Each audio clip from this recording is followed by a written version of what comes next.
नमस्कार मित्रांनो, मी जयश्री सम्राज्ञी यूट्यूब चॅनलमार्फत आपणा सर्वांचं स्वागत करते. आत्तापर्यंत आपण संविधानातील मूलभूत अधिकार जे आहेत, जे 14 ते 18 मध्ये सांगण्यात आलेले आहेत, त्यातील अनुच्छेद 14 याची माहिती घेतलेली आहे. अनुच्छेद 15तील 1, 2, 3 याची माहिती आपण घेतलेली आहे. आणि आता आपण अनुच्छेद 15चा 4, 5 आणि 6 याची माहिती घेणार आहोत. त्याच्यामध्ये आपल्याला कोणकोणत्या गोष्टी समावेश करण्यात आलेला आहे. त्याच्यामध्ये SEBC म्हणजेच socially and educationally backward class, EWS म्हणजेच economically weaker sections, SC ST आणि त्याचप्रमाणे अनुच्छेद 29चा 2 आणि 30चा 1 या ज्या गोष्टी आहेत म्हणजे अल्पसंख्याकांचे या गोष्टी आपल्याला पाहावयाच्या आहेत. आणि त्याचप्रमाणे आपल्याला याच्यातून अनुच्छेद 15 जो आहे त्याच्यातून अनुच्छेद 15तील 4, 5 आणि 6 याच्यातून आरक्षणाची जी संकल्पना आहे ती पुढे आलेली आहे. आणि ती आरक्षणाची संकल्पना पुढे आल्यामुळे त्याचा सामाजिक जीवनावरती आणि काय लोकांच्या म्हणजे काय परिणाम झालेला आहे त्याची माहिती आपण थोडक्यात घेणार आहोत. म्हणजे 15चा 4, 5, 6 याच्यामध्ये शैक्षणिक दृष्ट्या जी काही कॉलेजेस आहेत त्याच्यामध्ये म्हणजे जी शासनामार्फत चालवली जातात, प्रायव्हेट सेक्टर मार्फत चालवली जातात म्हणजे खाजगी संस्थामार्फत चालवली जातात, किंवा ज्याला गव्हर्नमेंटपासून अनुदान मिळतं आणि अशा पद्धतींची चालू जातात त्याच्यामध्ये जे शैक्षणिक आरक्षण मिळतं याबाबतची माहिती आहे. परंतु या आरक्षणामुळे सामाजिक जीवनावरती काय परिणाम झालेला आहे त्याची माहिती आपण आज घेणार आहोत. आजपर्यंत जो समाज गावकुसाबाहेर राहत होता आणि गावकुसाबाहेर राहत होता त्याला अस्पृश्य म्हणून समजलं जात होतं. असा जो शेड्यूल कास्ट आणि शेड्यूल ट्राईब जो समाज होता त्याला ज्यावेळी शैक्षणिक सवलत मिळू लागली त्यावेळी शैक्षणिकदृष्ट्या तो पुढे आला. जो मागास म्हणून शेड्यूल कास्ट किंवा शेड्यूल ट्राईब, अनुसूचित जाती किंवा अनुसूचित जमाती म्हणून त्याचा जो उल्लेख केला जायचा, त्यांना अस्पृश्य म्हणून जे समजलं जायचं, ती लोक हे शिक्षण घेऊ लागली. शिक्षणामुळे यांच्यामध्ये सन्मान त्यांना मिळू लागला, यांच्याकडे प्रतिष्ठा आली. त्याचप्रमाणे चांगलं शिक्षण घेतल्यामुळे यांच्यामध्ये शैक्षणिक प्रगती झाल्यामुळे ही लोक जे आहेत त्यांना नोकऱ्यामध्ये देखील आरक्षण मिळू लागलं. आणि नोकऱ्यामध्ये मिळालेल्या आरक्षणामुळे त्यांच्या हाताखाली म्हणजे दर महिन्याला मिळणारा जो पगार आहे त्यातून त्यांची प्रगती होऊ लागली. आणि ही जी प्रगती जी झाली त्याच्यामुळे या प्रगतीमधूनच तो माणूस त्यांचं राहणीमानामध्ये सुधारणा झाली. राहणीमानामध्ये सुधारणा झाली म्हणजे जी व्यक्ती ज्याला अक्षरशः म्हणजे एखादा कपडा किंवा वर्षातून एखादा कपडा किंवा 2 कपडे जे मिळायचे त्या व्यक्तीकडे चांगलेच कपडे येऊ लागले, त्याचं व्यवस्थित राहणं हे सुरू झालं. अशा ज्या गोष्टी आहेत त्या झाल्या. त्याला सरकारी नोकरी मिळाल्यामुळे काय झालं की सरकारी नोकरी मिळाल्यामुळे तो जो अस्पृश्य म्हणून जो समजला जात होता तो 4 चौघामध्ये बसून लोकांच्या बरोबर जेवण करू लागला. इतर लोक देखील त्याच्या बरोबरीने जेवण करू लागले. त्याला प्रतिष्ठा मिळू लागली, त्याला सन्मान मिळू लागला. या गोष्टी ज्या आहेत त्यामुळे मिळू लागल्या.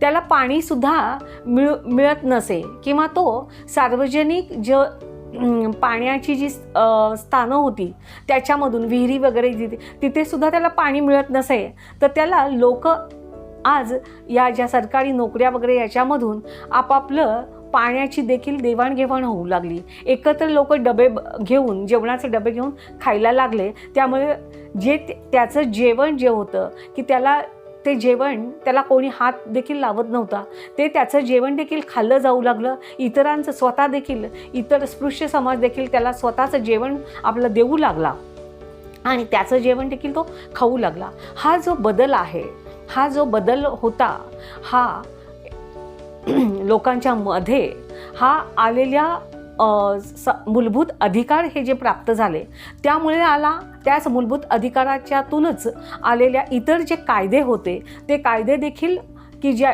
ॲट्रॉसिटीसारखे जे कायदे होते त्या कायद्यामुळे देखील हा लोकांच्यामध्ये बदल झाला. त्या अस्पृश्य समाजाला सन्मान मिळाला, प्रतिष्ठा मिळाली. त्याचप्रमाणे त्याच्यामध्ये शैक्षणिक त्यांनी जी प्रगती केली होती त्यामुळे देखील त्याला इतर लोकांमध्ये ती प्रतिष्ठा मिळाली. पगार त्याला दर महिन्याला नोकरी मिळाल्यामुळे जो येऊ लागला, त्याच्यामध्ये त्याला घर राहायला जे नव्हतं तो देखील ते घर त्यांनी, म्हणजे त्याला पूर्वी काय होतं की लोनवरती घर घ्यायचं झालं तर ते लोनवरती घर तो घेऊ शकत नसे. कारण लोनवरती जर घर घ्यायचं झालं तर त्याच्याकरता कोणती तरी वस्तू गहाण ठेवणं किंवा कोणतरी त्याला जामीनदार राहणं आवश्यक असायचं. मग अशा व्यक्तीला जो गावकुसाबर राहिलेले व्यक्ती आहे, ज्याच्याकडे शेती नाही, काही नाही, अशा व्यक्तीला कोण जामीन राहणार. त्याचप्रमाणे त्याला जामीनही कोणी मिळत नसे आणि त्याच्याकडे गहाण ठेवण्याकरता कोणती वस्तू नसल्यामुळे किंवा काही नसल्यामुळे त्याला कर्ज मिळत नसे. परंतु आता त्याला सरकारी नोकरी मिळाल्यामुळे की त्याला कोणतंही कर्ज देण्यास कोणतीही बँक म्हणजे सहज तयार व्हावयास लागली. आणि मग त्यामुळे त्याला मुंबईसारख्या ठिकाणी, शहरातल्या सारख्या ठिकाणी त्यांची घरं झाली. त्याचप्रमाणे लोनची प्रक्रिया सुरू झाल्यामुळे बँकांमधून मग त्यांच्याकडे गाडी वगैरे अशा गोष्टी आल्या आणि मग तो गावाला IT मध्ये जाऊ लागला. आणि मग त्याचप्रमाणे गावाला देखील जे त्याचं घर होतं साधं असं असायचं, कुडाचं वगैरे मातीचं घर बांधलेलं असायचं, ते गावचं घर देखील त्याचं सुधारलं. त्याच्यामध्ये त्यांनी मग थोडीफार शेती करणं वगैरे शेती देखील तो घेऊ लागला. अशा पद्धतीने त्याच्यामध्ये भरपूर सुधारणा झाली. जो तो इतर लोकांच्याकडे मजुरी करून राहत होता तर आज तो त्याच्याकडे जे जीवन होतं, राहणीमान त्याचं उंचावलं होतं. अशा पद्धतीने म्हणजे हा जो बदल आहे तो शेड्यूल कास्ट, शेड्यूल ट्राईब यांच्यामध्येच झाला असं नाही, तर इतर लोक जे स्पृश्य समाज, जे सवर्ण जे लोक होते त्यांच्यामध्ये देखील या लोकांनी केलेली प्रगती जी आहे ती प्रगती पाहून त्यांच्यामध्येही बदल झाला. तेही लोक त्यांना सन्मानाने वागू लागले, त्यांना प्रतिष्ठा देऊ लागले, जी त्यांना म्हणजे यापूर्वी कधीही मिळत नव्हती. त्याचप्रमाणे त्यांना घरामध्ये त्यांच्या घेऊ लागले, घरामध्ये त्यांना बोलवू लागले आणि पाणी देणे, जेवण देणे, अन्न देणे, म्हणजे या ज्या गोष्टी आहेत त्या सहजपणे होऊ लागल्या. म्हणजे हा जो सामाजिक बदल जो आहे हा शिक्षणामुळे, लोकांच्या आर्थिक परिस्थितीमध्ये झालेल्या बदलामुळे हा झालेला आहे. आणि हे जे आहे संविधानामध्ये ही जी तरतूद केलेली आहे या तरतुदीमुळे हा बदल झालेला आहे. ही जी विशेष तरतूद जी आहे ती 15च्या 4 झालेली आहे. ही विशेष तरतूद जी आहे 15ची 4 करताना 15चा 1 जो आहे त्याच्यामध्ये काही म्हटलेलं असलं तरीही त्या 15चा 1 आणि 29चा 2 यातील गोष्टीमुळे या गोष्टीला म्हणजे आर्थिक सोशली आणि इकॉनॉमिकली, सोशली आणि एज्युकेशनली बॅकवर्ड क्लास जो आहे त्यांच्यासाठी आणि त्याचप्रमाणे शेड्यूल कास्ट आणि शेड्यूल ट्राईब यांच्या उन्नतीकरता विशेष तरतूद करण्यास म्हणजे राज्य याला कोणी प्रतिबंध करणार नाही. म्हणजे त्यांच्याकरता विशेष तरतूद जी आहे त्यांच्या उन्नतीकरता राज्यामार्फत केली जाईल. 29चा 2 जो आहे त्याच्यामध्ये शासनामार्फत आणि ज्या येणाऱ्या ज्या संस्था आहेत आणि तसंच की शासनामार्फत ज्यांना अनुदान प्राप्त होतं अशा ज्या संस्था आहेत अशा शैक्षणिक संस्थांमध्ये सोशली आणि एज्युकेशनली बॅकवर्ड क्लास आणि शेड्यूल कास्ट आणि शेड्यूल ट्राईब यांना शिक्षणामध्ये प्रवेश देण्यास म्हणजे आरक्षण देण्यास कोणताही प्रतिबंध होणार नाही असं हे 15चा 4 सांगितलं आहे. 15चा 5 जो आहे त्याच्यामध्ये देखील जे सांगण्यात आलेलं आहे त्याच्यातील 30चा 1 जो आहे त्याच्या खेरीज आणि अनुच्छेद 19चा 1 मधील या गोष्टीमुळे राज्यातील जे सोशली आणि एज्युकेशनल बॅकवर्ड क्लास आहेत आणि त्याचप्रमाणे जे शेड्यूल कास्ट आणि शेड्यूल ट्राईब यांच्याकरता 30(1) हा वगळून म्हणजे ह्याच्या खेरीज म्हणजे ज्या खाजगी संस्था आहेत त्याच्यामध्ये म्हणजे त्या राज्यामार्फत चालवण्या येणाऱ्या असोत किंवा त्याला अनुदान प्राप्त असो किंवा नसो, या सर्व संस्थांमध्ये यांना ज्या सोशली SEBC, SC आणि ST यांना शैक्षणिक म्हणजे आरक्षण देण्यात येईल.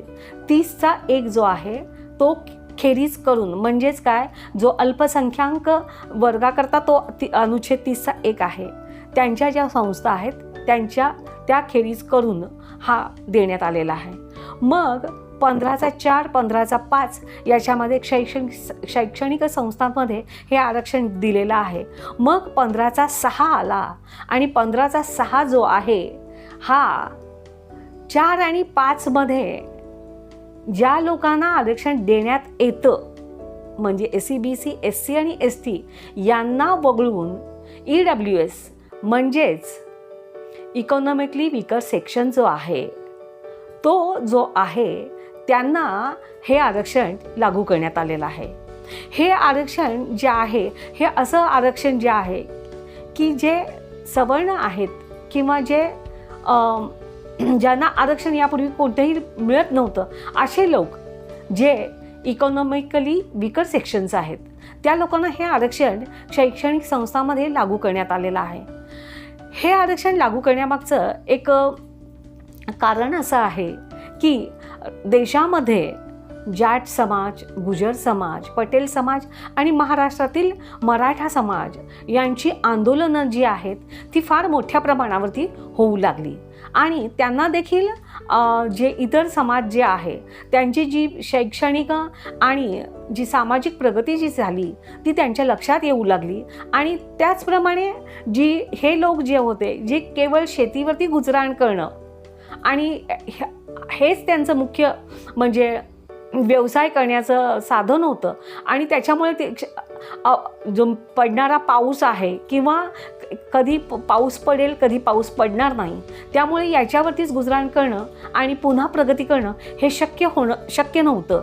त्यामुळे अशा लोकांना देखील याच्यामध्ये समावेश करणं हे शासनाला भाग पडलं आणि त्याच्यामुळे EWSमध्ये इकॉनॉमिकली वीकर सेक्शन याला आरक्षण देण्यात आलं.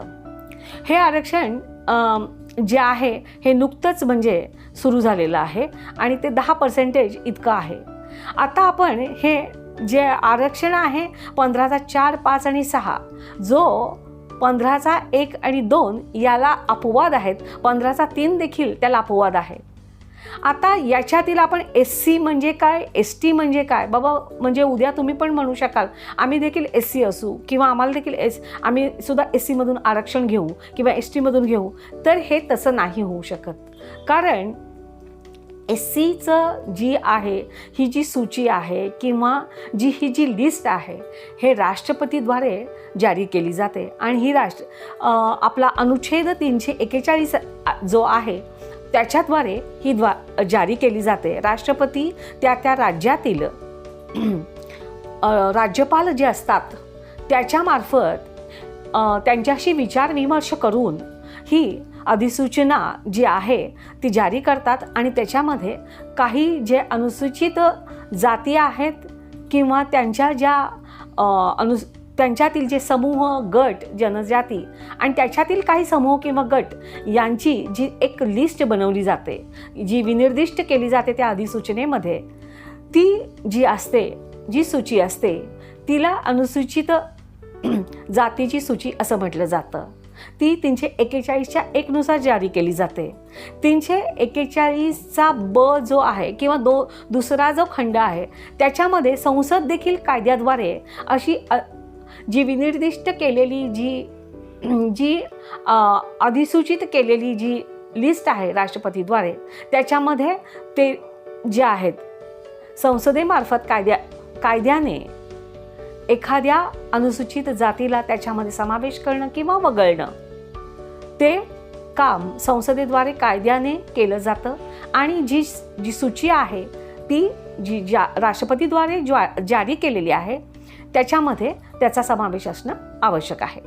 अशा पद्धतीनेच 342 जे आहे, जे अनुसूचित जनजाती आहेत त्याच्याबाबत आहेत, त्यांची देखील ही सूची जी आहे ही राष्ट्रपतीद्वारे आणि कायद्याने संसदेद्वारे जारी केली जाते.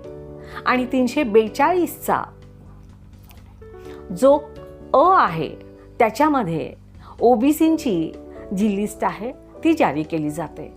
मग थोडक्यामध्ये ही जी लिस्ट आहेत म्हणजे 341, 342 आणि 342चा जो आहे याच्यामध्ये तुमचा समावेश असणं फार आवश्यक आहे. जर तुमचा त्या यादीमध्ये, त्या लिस्टमध्ये जर तुमचा समावेश असेल तरच शैक्षणिकदृष्ट्या आणि जे काही आरक्षण आहे त्याचप्रमाणे जे नोकऱ्यांमध्ये, जे पब्लिक सेक्टरमध्ये जे आरक्षण देण्यात येत आहे ते जे आहे ते या सूचीमध्ये जर तुमचा समावेश असेल तरच ते देण्यात येत असतं. 340 कलम जे आहे ते जे आहे त्याच्यामध्ये जे लोक ओबीसी यांची जी गणना केली जाते की जे सोशली आणि एज्युकेशनली बॅकवर्ड क्लास जो म्हटला जातो त्याची देखील राष्ट्रपतीद्वारे त्याची कॉन्स्टिट्यूट केलं जातं. तो आयोग एक निर्मिला जातो आणि त्याच्यामध्ये अशा समाजातील असे जे लोक आहेत की जे मागे पडलेले आहेत, मागे आहेत, त्यांना कोणकोणत्या सुविधा देणं आवश्यक आहेत, त्यांच्याकरता विशेष तरतुदी कोणत्या देणं आवश्यक आहेत याचा अभ्यास करण्याकरता तो आयोग नेमला जातो. आणि तो आयोग जो आहे त्याच्याकरता जी अनुदानं वगैरे ती देखील दिली जातात त्यांना अभ्यास करण्याकरता. आणि तो आयोग आपला रिपोर्ट जो आहे तो राष्ट्रपतींना देत असतो आणि त्याच्यानुसार कोणत्या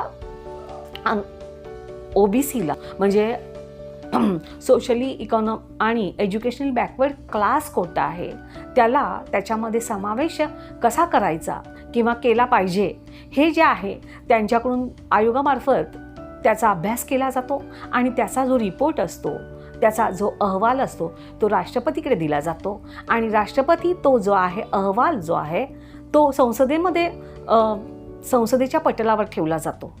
अशा पद्धतीने आणि मग हे जे आहे की एखाद्याला समावेश करायचा किंवा नाही या ज्या गोष्टी आहेत त्यातूनच मग पुढे येतात. परंतु थोडक्यामध्ये तुम्ही 341, 342 आणि 342चा ह्या ज्या सूची आहेत, ही जी लिस्ट आहे याच्यामध्ये तुमचा समावेश असणं फार आवश्यक आहे.